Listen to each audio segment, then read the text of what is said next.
What if China discovered America first? The world rewritten. Picture a wall of red sails rising on the western horizon. Bronze cannon glinting in the sun. Carved dragon prows cutting into cold Pacific swells. And on a rocky shore that will one day be called California, the first iron anchor drops, not from Spain or England, but from Ming China. Silk meets cedar, porcelain meets obsidian, and in that moment, the entire map of our future bends.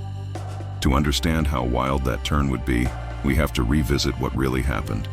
In the early 1400s, under the Yongle Emperor, China sent the largest wooden fleets the world had ever seen into the Indian Ocean. Admiral Zheng He, an eunuch, a diplomat, a navigator, commanded treasure ships so vast they were half city, half palace, taller than the stone keys they visited. They carried silk, porcelain, officials, translators, and the authority of the Son of Heaven. They visited Champa, Java, Malacca, Calicut, Hormuz, and the Swahili coast, reaching as far as modern Kenya. They mapped routes, counted tribute, brokered peace, and brought back exotic animals to Beijing. But then it stopped. By the 1430s, court factions turned inward. Scholar officials argued the ocean was a hole into which silver vanished. Northern borders demanded troops and grain. The great ships were left to rot. The shipbuilders dispersed. Logbooks were sealed or lost. China pivoted away from blue water, and history moved on. Meanwhile, Europe surged outward. In 1492, Columbus crossed the Atlantic and stumbled upon a world he did not expect. The Columbian exchange unfolded. Plants, animals, ideas, and deadly microbes. Smallpox, measles, and influenza ripped through the Americas, collapsing populations and breaking empires. Spain crushed the Aztec and the Inca. Silver from Potosi flooded Europe, and then, through Manila, flooded China. The Atlantic slave trade ignited. Christianity raced across 2 continents, and the modern world was born in the wake of European sails. So, what if that order flipped? What if China, with its colossal fleets and bureaucratic nerve, took one more step? Not west to Africa, but east into the Pacific, and reached the Americas first? Let's pick a fork in the river. It's 1421. Yongle lives a few years longer. A bolder minister, call him Liu Wen, wins a gamble in court. He argues that the Great West Sea, the Pacific, can be ridden like a river if you understand its pulses.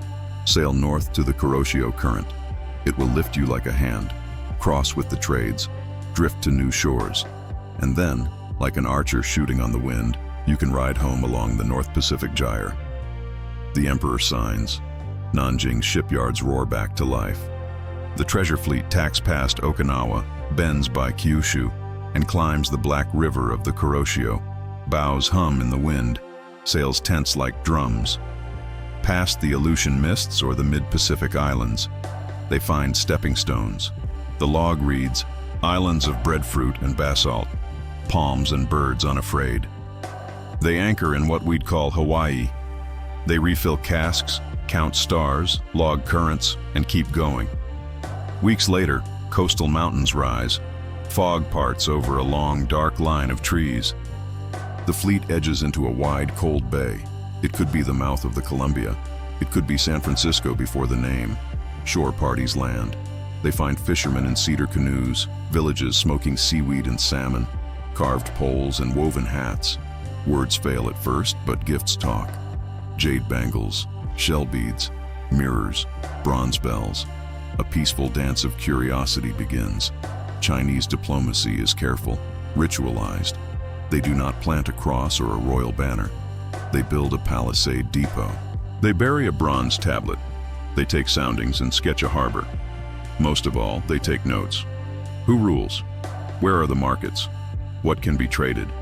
They see obsidian blades, fine textiles, pit houses, salt, pelts, metals traded from far inland. Later voyages push south. Rumors travel inland like sparks. In time, they reach richer, denser lands, the Valley of Mexico, cities on lakes, terraced hills, markets buzzing with cacao and feathers and copper bells. And here, the courtly instincts of China meet the courtly world of Mesoamerica. The Ming had a concept for distant powers, Fan Wang, outer kings. not provinces to be devoured, but stars in a tributary sky. The Aztec Triple Alliance is not understood as a conquest target, but as a pier to be entangled. The Chinese erect a walled warehouse near the coast, think Veracruz's mirror on the Pacific, and invite the noble households to send envoys. There are gifts, silk that shimmers like water, paper that holds a brushstroke for centuries, iron tools that bite into wood and earth, powder that spits fire. In return, turquoise, cacao, quetzal plumes, obsidian, gold leaf, and, most valuable, knowledge of the interior. And then, the shadow. Contact is never just trade. It is biology, with a key in the lock. The sailors have scars from childhood fevers. Their immune systems carry old-world ghosts. The first epidemics arrive quietly. A fever, a rash, a cough. Mourners gather. The cough spreads. Waves of illness wash inland, not as one catastrophic blow, but as repeated pulses across decades. Populations falter, crop cycles break, succession crises multiply, temples fill with prayers and smoke. If this feels familiar, it's because it is the same storm that followed Spanish sails, but it arrives earlier, in the 1420s and 1430s. Does Chinese medicine soften the blow? Perhaps a little. Chinese healers bring herbal repertoires. They understand quarantine by custom, if not by germ theory. Variolation against smallpox is not yet standard in the early 1400s, so that magic arrives too late.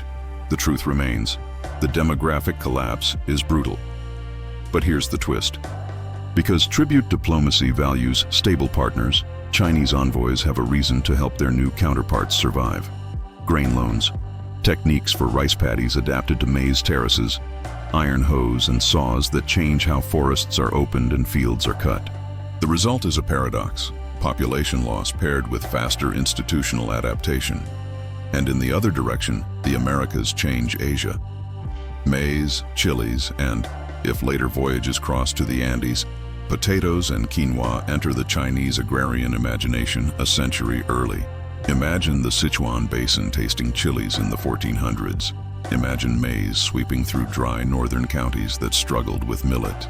Imagine a few daring agronomists planting tubers on mountain terraces above Yunnan, drawing curves in notebooks about yield and frost. That food shock matters. A bigger, more resilient food base props up the Ming in the 15th century. Grain prices steady, tax arrears ease, border garrisons eat better, the empire breathes a little easier. And when the armies on the steppe test the wall, the treasuries are not quite as empty. Now Europe arrives on cue. 1492. Columbus still sails. The Atlantic, wind-stacked and waiting, still carries him to the Caribbean. The islands still change hands, mines open, missionaries preach, and smallpox follows.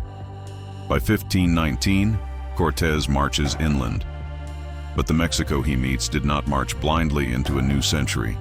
It has had 90 years of rumor and reality, a foreign empire in the west, fire weapons in coastal markets, new crops shifting diets, new tools reshaping war. There is a word for distant sailors who trade ritual and power. The men from the sunrise and the men from the sunset. The Mexica court has heard of both. What does that do to the showdown at Tenochtitlan? The Spanish still have steel and horses. They still find allies. The disease shock has already hurt the Central Valley. But the balance is not the same. Every war leader in the Triple Alliance has held a hand cannon. Some elite guards wear lamellar iron over cotton. Canoes carry powder flasks. Slingers carry fire pots. The Spanish advantage is thinner, and crucially, a mirror empire watches from the Pacific. If the city falls, tribute flows not to one foreign crown, but two. If it stands, it plays them off. If it fractures, the pieces all seek foreign patrons. The Pacific itself becomes a stage. Chinese treasure ships turn into regular convoys, not just rituals. Bases bloom. A fortified depot near today's Oaxaca, a windswept anchorage on the Baja coast, a resupply hub in Hawaii. The Ming court creates a directorate of Great Western Seas in Nanjing. Licenses are issued. Merchants, private ones, quietly tolerated, follow. Porcelain bowls show up in valley markets. Lacquerware sits beside obsidian knives. The ledger reads, "Silk out, silver in." Yes, silver.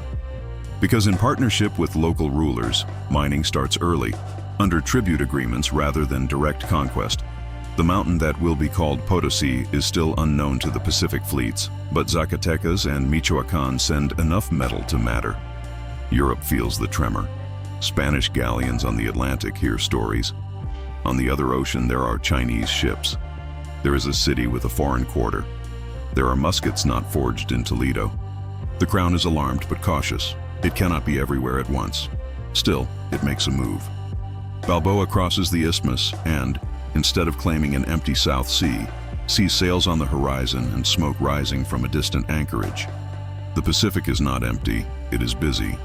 By mid-century, a rivalry hardens. In our world, Manila becomes the hinge between Spanish silver and Chinese goods in the 1570s. In this world, that hinge shifts east by a whole ocean. Call it New Guangzhou, a protected harbor on Mexico's Pacific coast, administered by local rulers with a Chinese customs enclave, paperwork, and 2 scripts.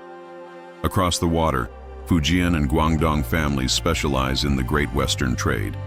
Illicit networks form: smuggling, salt, silk, silver. In Seville and Lisbon, maps are revised in smoky back rooms. Contracts are renegotiated. Monasteries draft new letters for new missions. Mid-roll break. If China had landed first, would the Pacific coast have become a hybrid world of partners, not subjects? Or would a new kind of conquest simply wear silk instead of steel? Tell me what you think below. And if this kind of deep dive keeps your mind buzzing, tap subscribe so you don't miss the next twist in history. Now watch what bends because of this split world. The Atlantic becomes Europe's furnace. Conquest, plantations, the grim machinery of chattel slavery pulling millions from Africa. The Pacific becomes China's mirror, a tribute web, contracts, and enclaves. Not clean, not gentle, but different. On the west coast of the Americas, indigenous elites survive in larger numbers as governors and merchants. They broker power rather than watch it vanish entirely. Inland, the demographic storm cannot be fully stopped. Cities depopulate, fields go wild. But on the coast, hybrid institutions take root, a council that uses both Nahuatl and classical Chinese in its records, a temple that houses both a stone serpent and a lacquered bodhisattva, market rules that punish fraud with a Confucian's pen and an Aztec's ritual. Religion changes shape.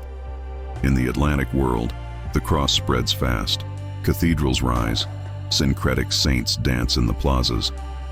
In the Pacific world, Dharma debates with local gods. Buddhist monks learn to chant in valleys of agave. Confucian tutors drill merchant princes' sons in characters and ledgers, not Latin and canon law. Jesuits arrive later, not as soul-bearers of world philosophy, but as one school in a marketplace of ideas. Their most fluent missionaries write treatises comparing Mencius and Moses, the mandate of heaven and providence, the book of changes and Genesis. The universal story is not dominated by one voice. It becomes a choir. Money shifts course. In our world, Spanish silver unbalanced prices across Europe, fueling the price revolution. Here, that flood is partly diverted earlier into China itself. The Ming was already silver hungry. Tax reforms pushed payments into metal. With more silver earlier, currency markets are deeper. Markets expand, but there's risk.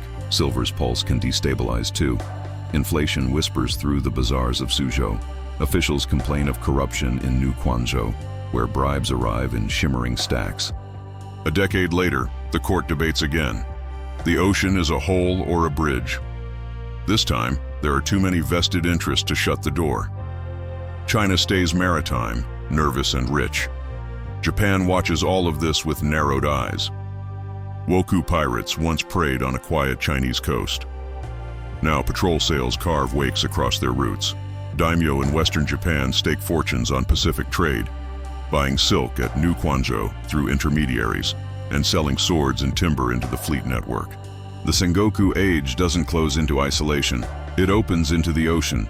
When Tokugawa order eventually arrives, the shogunate regulates ports, not shutters them. Edo grows powerful in a world that looks out.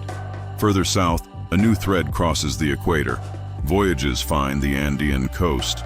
Somewhere near Quito, the treasure ships anchor before the Spanish. The Inca bureaucracy, awesomely organized, receives Chinese envoys who immediately recognize a fellow empire of lists. Road and relay, census and granary, mirrors. Trade begins, inoculated with ceremonies. Disease strikes, heartbreak repeats.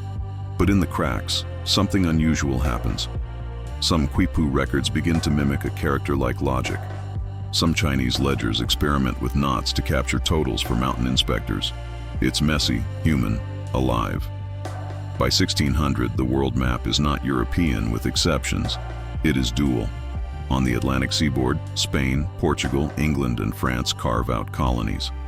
The future 13 colonies still grow like vines up a forest edge. On the Pacific Rim, a necklace of hybrid polities gleams. Zapotec merchant republics under Chinese charters. Yaqui river towns trading silk for copper. A California Bay city whose harbor hums with junks and canoes and where the festival calendar alternates lunar rites and harvest dances. The old heartlands change under pressure, but they do not erase themselves. Does industrialization shift? Perhaps only in pace. Europe still burns coal and bottles steam. The New World's resources still feed a machine age, but the intellectual traffic is busier. Chinese mathematical texts cross the ocean earlier. American astronomers inherit instruments and astrology both. A Pacific Academy forms in the 17th century, a court-sanctioned assembly where scholars from Fujian and Oaxaca argue about comets, rice pests, and market prices.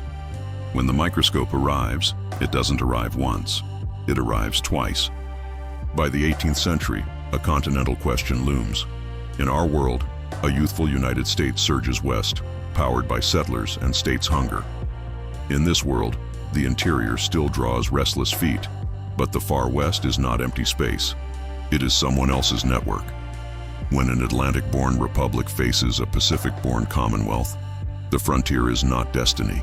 It's diplomacy, backed by fleets. Negotiations draw lines along watersheds. The Rocky Mountains become not a barrier, but a border of meanings.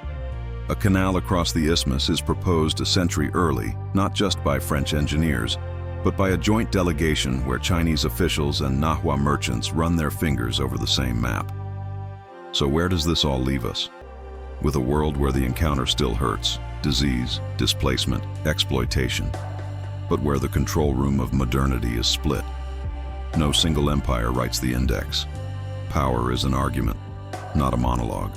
The Atlantic slave system still scars continents, but the Pacific offers a different, imperfect model of incorporation. The big gifts of the Columbian exchange, potato, maize, chilies, horses, still change diets and landscapes, but their roots braid more intricately. And China, instead of turning from the sea in the 15th century, becomes a permanent maritime power. Its politics forever edged by the tide. All of this on one decision. Keep the fleets sailing. Keep the shipwrights paid. Let curiosity outrun fear, and let a navigator trust a current he can't see. In the real world, a court meeting closed a door and Europe walked through a different one. In this world, China opens the Pacific first, and all our maps, our cuisines, our stories, and even the language we use to tell them, tilt. History is fragile like that. A prow parting fog, a minister making a case, a king listening on a tired afternoon. And somewhere across an ocean, a child looks up at a strange sail and watches the future arrive. If this leaves you with more questions than answers, good. That's where curiosity lives. Because the past is not just what happened. It's all the other worlds that almost did.